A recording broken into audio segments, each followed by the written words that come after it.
Hi everyone. This is a video of a recap of our first circuit training class yesterday on Monday, January 10th. So if you missed that class, this is what you need to watch, or if you just want a recap of the information.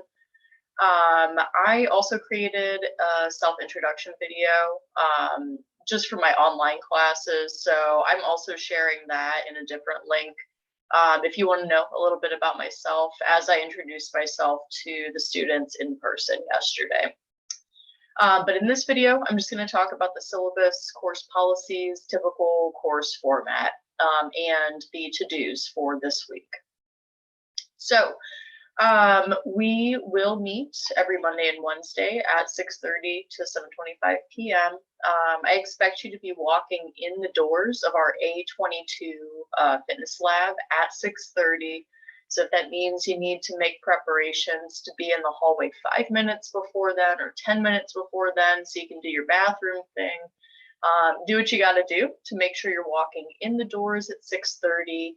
When you come in the doors, you'll take a right, and in the back right corner of the room is a closet. And you're going to go ahead and drop your book bags, your coats, all your belongings in the closet, including water bottles, so it's not a tripping hazard out in the room. And then once you drop your items in the closet, you will grab a piece of cardio equipment for your 5-minute general cardio warm-up, okay? So that'll occur the first 5 minutes of class. Equipment choices include bike, elliptical, treadmill. We have some rowing ergometers. We also have battle ropes, jump ropes, or just come see me and I'll tell you something to do for your cardio warm-up. We're talking like 50% intensity, very, very low key, just to get warmed up the first 5 minutes of class. And then the second 5 minutes of class, we as a class together will do a dynamic warm-up. I have posted the dynamic warm-up on our Carmen homepage. I'm scrolling down to see which, it is in our week 1 module at the top of the homepage. If you scroll down a bit, you'll see dynamic warm-up. That's a pretty long video because I show a lot of movements and I do a lot of verbal explanation. Our in-class dynamic warm-up will be a much more abbreviated version of that, but please do watch that video before showing up to class. We'll do that as a group together, so it'll be the same dynamic warm-up every class, so you will start remembering the movements pretty easily. Okay, so that is the first 10 minutes of every class session, general cardio warm-up and then dynamic warm-up. The last 5 minutes of every class session will be dedicated to cool down. That'll include static stretching, the muscles we used, and I'll give a recap of what we covered that class, things to look forward to, and we will also clean the room at that time. Cleanup for circuit training is a big deal because we get all the toys out for circuit training, the med balls, the kettlebells, the dumbbells, the resistance bands. So it is truly a team effort to clean up. I am coordinating the process. I'm telling you go, you go, you go. So just be prepared for that. So about room cleanup, before I forget, the best we can, we try to clean up as we go. We have spray bottles and rags all over the room. So you'll spray the rag and then wipe the equipment rather than spraying the equipment directly. That especially is the case after the cardio warm-up. You'll spray the rag and wipe your machine down, and then during cool down, as I just stated, you'll wipe down all equipment that you touched. It usually logistically is not feasible to be wiping down equipment in the moment unless you do have significant rest time for whatever reason. So in that case, yeah, like go ahead and wipe down, the leg extension machine that you just used before the next person hops on. But really the main time to clean is going to be after warm up and then during cool down. Okay, so we've talked about the first 10 minutes of class and then the last 5 minutes of class. That leaves us with 40 minutes of class. So we need to maximize every minute we have because it goes quick. Typical class format will be circuit format, though occasionally we will do free flow format for certain types of fitness or certain topics. That really means I'll give you a set of exercises and you will have the whole class period to go do those exercises in any order on your own or as partners, whatever you're feeling. But the vast majority of class session formats will be circuit format in either a class circuit or a station circuit. A class circuit is just one large loop of exercises that the class will complete, rotate from exercise to exercise as one group. So each individual will do an exercise, right? So there'll be, however many exercises there are a number of students, to clarify. Alternately, a station circuit means we'll have 3 different stations with a cluster of students doing a mini circuit within each station. And then every third, after a third of the class has passed, class time has passed, if I could talk, that'd be great. I'll tell you to rotate to the next station. And then the next third of the class time has passed. Okay, rotate to the next station. This is like verbal and I know probably kind of muddled up. So you will see this firsthand for yourself, and I will explain it much more thoroughly in person. So please don't sweat that. So yes, 40 minutes of work really is the class format here.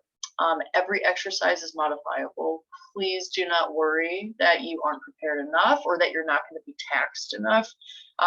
It is absolutely possible to make every exercise adaptable for every skill level. So once again, don't sweat that either. Okay, there is no textbook required for this course, which is good. Let's look at our course schedule at like a high level. We'll look at the 14 weeks, and then we're going to zoom in on the first 2 weeks in more detail. So you can see over the course of the 14 weeks, we progress through different types of circuits or fitness focuses. For example, system workouts or push-pull lower workouts, unilateral movements, isometric, manual resistance, resistance bands. So I'll obviously explain the meaning of each of those types of circuit training when we get to that respective week. But that's the cool part about this course is we get a lot of variety. We're not just doing the same old type of circuit week after week. But really that is the bulk of most weeks is a circuit, and you will submit an activity log. More on that in a second. One thing to note in week 3 is we have the fitness autobiography. That essentially is just a brief paper about yourself and your history with fitness, exercise, activity. Really just helps me get to know each of you early in the course. And then you've got a series of weeks where really just all you got to worry about is the activity log. And then right around week 12, we have our current event assignment number 1. Okay. So that is where you're going to be assigned to a group. I will randomly assign you all, and as a group, you will create a circuit. So you kind of pull from like what we've done in class, your own research, your own history with circuit training. You will not be copying anything, right? Because that's plagiarism. But you will create your own circuit based on your experiences and knowledge. And your group will submit that circuit. That will be your assignment. I am giving you Monday and Wednesday class time back that week. We won't meet in person so that you will have enough time to meet up with your group, collaborate, and complete the assignment. Specifically, you're going to dedicate time to meet up and create the circuit, and then you are going to dedicate time to practice the circuit because often you will find mistakes when you actually go through the motions. So whether that means you meet as a group, excuse me, during our scheduled class time, like not in our classroom, but just at one of our campus rec centers, or if you schedule a different time, you can meet just in one session and do the whole thing and practice it. Honestly, whatever your group wants to do. as long as you meet all assignment requirements, which are going to be outlined in the assignment description on Carmen. Okay, so that's week 12, right? So then right at the end of the course, you are going to complete current event assignment number 2. That is going to be a brief paper about any aspect of fitness or type of fitness that you're interested in.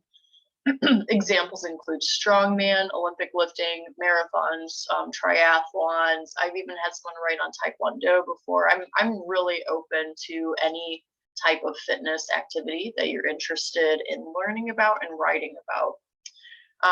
And so assignment description for that is on Carmen as well.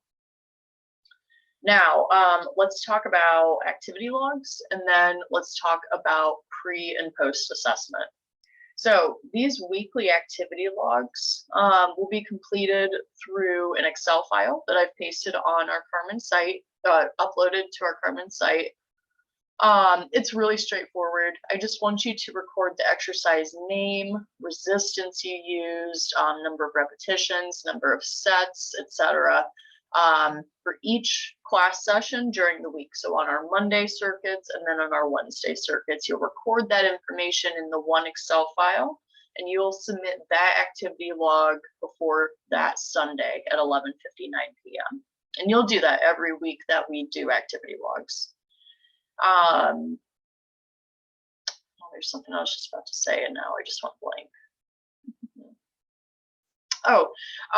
With circuit training, obviously logistically, that's going to be a little bit sticky, like logging in the moment, considering our time breaks are pretty limited. So here's what you can do. Just worry about logging the weights that you use for respective exercises and the number of repetitions. And I believe rate of perceived exertion, or RPE, is another thing I asked you to complete. Just a scale of 1 to 10, how tough was the exercise? I think that's one of the things I asked you. It's honestly been a minute since I've looked at the log. So I post the exercise names and instructional video links for all exercises on Carmen before each class, okay? So it's expected that you watch the instructional videos before you come to class, and they will also be listed on Carmen like after the class is finished. So you can reference the exercise names afterward, right? So don't feel like in the moment you need to write down all the exercise names. Just remember the weights you use, maybe jot it down in your phone, like during your rest time between exercises. Yeah, the weight you use and the number of repetitions, or maybe just the time frame. Oftentimes we'll do 60 seconds on for an exercise and then 30 seconds off, for example. And we'll be consistent with that ratio of time. So in that case, you really don't need to log that, because you just, we're doing 60 on, 30 off, and you'll put that in the activity log. So it's not as sticky, I guess, as you might think. But do be prepared to log in the moment, like the weights that you use and the RPE, I believe. I believe that's everything for activity logs. Let me know if you have questions about that one. As for the pre-assessment and post-assessment, let's go ahead and zoom in to week 1 and 2, since that's when the pre-assessment occurs. Okay, starting with week 1, Wednesday, we'll do gym safety and etiquette. I am 99% sure we will not do physical activity during that class. However, there's a slight chance I might change my mind, which is why it's important that you complete the 3 course requirements by today, Tuesday, January 11th, before 11:59 p.m. So what I'm talking about here is the notice of risk form, the media waiver quiz, and the PARQ quiz. Okay, so 2 quizzes and 1 form. They are all absolutely required for you to be allowed to participate in the physical activity required of this course. Okay, I cannot let you do that activity if you don't complete them, and I can't grade your work legally. More specifically, the Part Q quiz. If you answer yes to any question on that quiz, you are required to get a clearance note from a medical provider that states this individual is healthy enough to perform physical activity for this class. The Part Q is a basic health questionnaire, about 8 questions long, I think, asking about cardiovascular health, joint health. So if you know ahead of time that you're probably going to respond yes to a question on that quiz, go ahead and get a health physical scheduled right now, because we need to get that clearance note ASAP. You'll get the health physical. This can be at like urgent care, student health center, any medical provider is appropriate. Get that clearance note from them, email it to me at bronk.26@osu.edu. And then you will be cleared to participate in the course, okay? So that's only the case if you answer yes to a question on the Part Q. Otherwise, as long as you complete the notice of risk, media waiver quiz, and the Part Q, then you are cleared to participate in the course. So because there's a slight chance we may do physical activity on Wednesday's class, I want you to have those 3 things completed by the end of Tuesday, okay? That's the big to-do for this week. The other, well, no, week 2. Week 2 is going to be a little bit funky. Obviously, Monday is the university holiday. It's MLK Day, so we will not show up to class. Please don't do anything for this class on Monday. Take your holiday. Wednesday, we are also not going to show up for class because you're going to use that time, or really any time during week 2, to complete the pre-assessment exercises. We do a series of exercises at the beginning of the course for the pre-assessment, and we do those same exercises at the end of the course for the post-assessment to compare and measure your progress in those exercises across the semester. So all of the exercises for the pre-assessment assignment are outlined on Carmen. I have provided instructional videos that you must watch, and protocol that you must read before doing the pre-assessments. So it is very clearly spelled out for you. So please read and watch that before starting the exercises.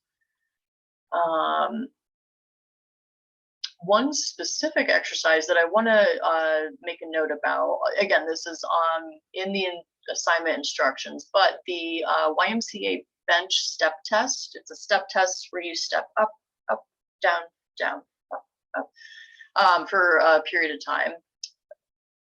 That needs to be approximately a 12-inch step. So basically any typical stair step will suffice for that.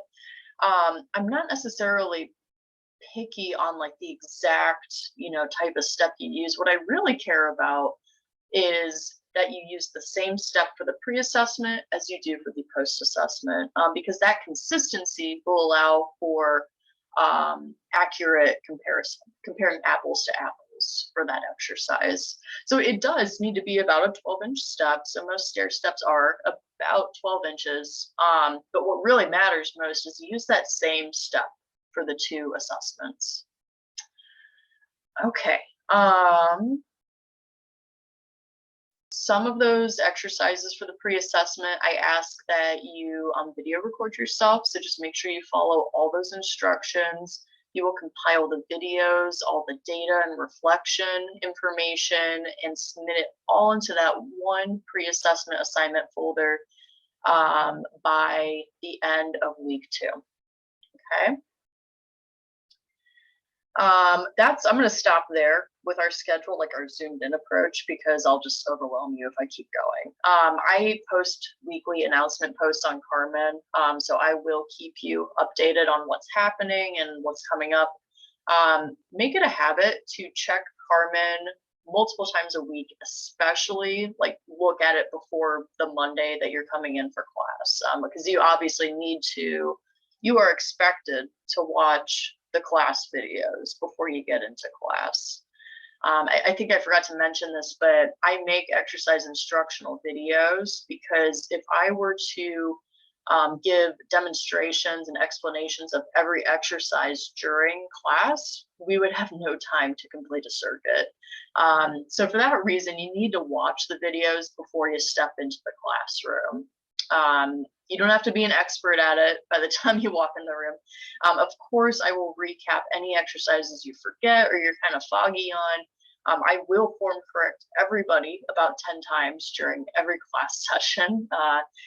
Excuse me, it is what I do. I would be more offended if I were not being form corrected. So yeah, just expect that. So at least knowing what the exercise is before walking in the door is the expectation. Okay, so I have gone over class format, what to expect with that. The high level look at the schedule as well as the detailed approach of the first couple weeks. I have gone over all assignments, activity logs, current events, your fitness autobiography in week 3, so that's coming up, and your pre-assessment and post-assessment, pre-assessment occurring during week 2. Let's talk about our attendance policy because this is a big one. With activity-based classes, for both efficacy and safety reasons, being present for the vast majority of the class sessions is critical. So I would love if you would show up to every class, but no, I don't expect that because this is real life.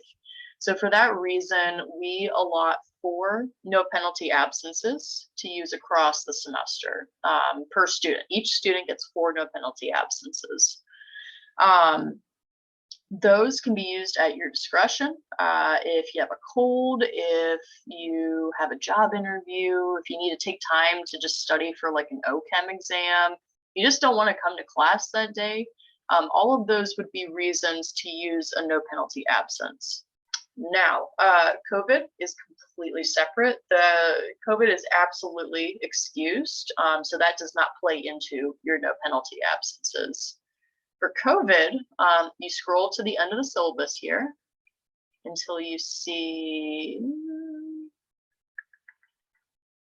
COVID request accommodations process. Okay, so you'll go ahead and follow the hyperlink for the request process if you are seeking COVID accommodations like extensions for deadlines or absences to be excused. You will work with Student Life Disability Services to complete official documentation that you will then forward to me that says, okay, the student needs excused or whatnot for this time period.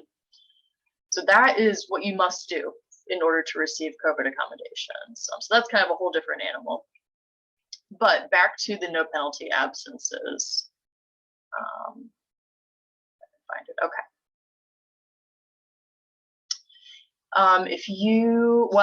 Let me also say, try to avoid the week 3 classes. Be present for week 3. Don't use your no penalty absences then if you can avoid it, because we're going to go over foundational biomechanics. That's really, really critical information that is the cornerstone for all future movements that you will do in the class. There's some heavy learning going on in class that week. So please be present for week 3. And try not to use your no penalty absences consecutively, again, when possible, because we have certain topics for like a week time frame. If you use absences consecutively, there's a good chance you'll miss like an entire topic or type of fitness. So try to use them intermittently and try to limit them as much as possible. You really should be in class as much as possible. Now, if you exceed your 4 no penalty absences, your grade will start to deduct, okay? Because at that point, you are significantly impairing your ability to safely and effectively complete exercises. So each additional absence over 4 will result in a 2-letter grade reduction. Here's what I mean by that. So let's say you have an A and then you hit your 5th absence. That A will deduct to an A minus B plus. That's that 2-letter reduction, okay? Now, let's say you hit a 6 absence. That B plus will then deduct to a B, B minus, right? And it keeps going from there very, very quickly, you're seeing. So please, please plan ahead. Don't use up your 4 no penalties right off the bat. Save them. You will thank yourself later. If you are absent 9 times, including no penalty absences, you automatically fail the course for the same safety reasons that I just explained. Tardies, for the same reason, it's really, really important to be at class on time so that you get that full 10 minutes of warm up so you are healthy and safe enough to do a circuit. I also give a ton of verbal instructions and explanations during the warm up time frame. So if you're walking in late, you're going to miss that. And so specifically what I mean by tardy is from 6:31 up until 6:40, you are considered tardy. Okay. What'll happen is you'll walk in, I'll say, okay, hurry up, put your stuff in the closet, grab some cardio, let's go. And I will still let you participate if you are tardy within the first 10 minutes of class starting. If you arrive after the first 10 minutes have passed, it is too late for you to safely participate, and I will not let you participate in class. And it really stinks because it does happen every single semester. There's one student or sometimes 2 who show up too late to participate, and I have to turn them away, and I hate it. But I do abide by that policy. Not only is it not safe for you to participate, but logistically, I cannot work to catch you up individually and then manage the rest of the class, especially in circuit training where we are like by the minute, go, go, go. It is impossible. So please, especially like if you are relying on the busing system, which sometimes can get off schedule, please, please make sure you're giving yourself buffer time to get here on time, okay? 2 tardies convert into 1 absence. So if you've used your 4 no penalty absences and then you're tardy twice, your grade will start to deduct, okay? Again, all of this you can see is written out very clearly in the syllabus. So just, for your information, it's referenced there. I believe that is everything. I've talked about the assignments. Dress code, just wear acceptable athletic clothing that's supportive tennis shoes. No jeans or khakis. You need to be able to move freely. So spandex leggings, loose sweatpants, cotton, nylon, joggers, athletic shorts, t-shirt, all of the above are perfectly acceptable. When in doubt, just ask me ahead of time and I'll tell you yes or no. Music. This is not a traditional group fitness class setting in that I am not an instructor that stands at the front of the room with the mic and music playing out loud. Because I take such an instructional approach to all of my activity classes, that system does not work. Plus, it doesn't work with the room. It's so echoey. And there's offices really close to the room. So you can imagine how much of a nightmare that would be to have music blaring out loud. Even if it is in the evening, some people still work late. So what we do, there's no music, but you can listen to your own music, which actually is kind of better, right? Because you can listen to whatever you want in your headphones, not out loud. You just need to be able to hear me at all times. So like when I'm giving instructions for the circuit, like before we actually start, no music. You need to be full attention on me listening. Once we start going with the circuit, you can have your headphones in. A good policy that I suggest is 1 earbud in, 1 out, so you can always hear me. You need to be able to hear me if I'm shouting across the room to you, for safety reasons, actually. And also form correction, as I mentioned, I'll do a million times. You need to be listening to me for form correction, okay?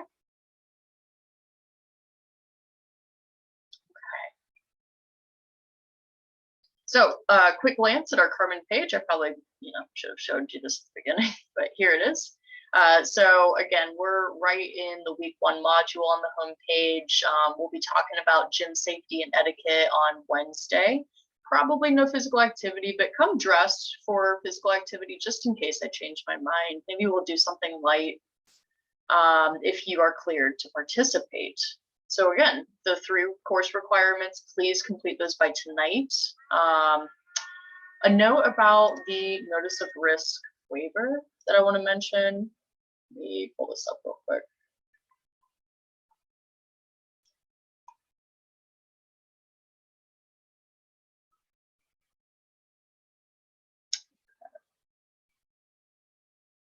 So on this waiver, you can type it or write it electronically, however you want. The big thing is the signature field. Some students will just type their name in there, and that is not an acceptable legal signature. You have 3 options for signature. You can either embed or like paste a pre-created certified electronic signature created through programs such as like Adobe Acrobat, for example. Or if you have like a tablet or an iPad, you can electronically hand sign the signature field, or you can just old school print out the form, hand sign the paper, and take a picture of that form to upload in this assignment folder. So just to be clear about the signature on that form. All of this YouTube channel stuff pertains to the pre-assessment, so please read through this. Again, it's very clear. I give instructions. This is for you uploading your videos of certain pre-assessment exercises. So I won't dive into that now, because you can read all about it on Carmen. Okay. If you have any questions for me, please send me a message over Carmen Messages. That's my preferred mode of communication. Or you can talk to me before or after class on Mondays or Wednesdays, 6:30 to 7:25 p.m. Welcome. I hope your first week is going wonderfully, and I will see you in class on Wednesday, hopefully.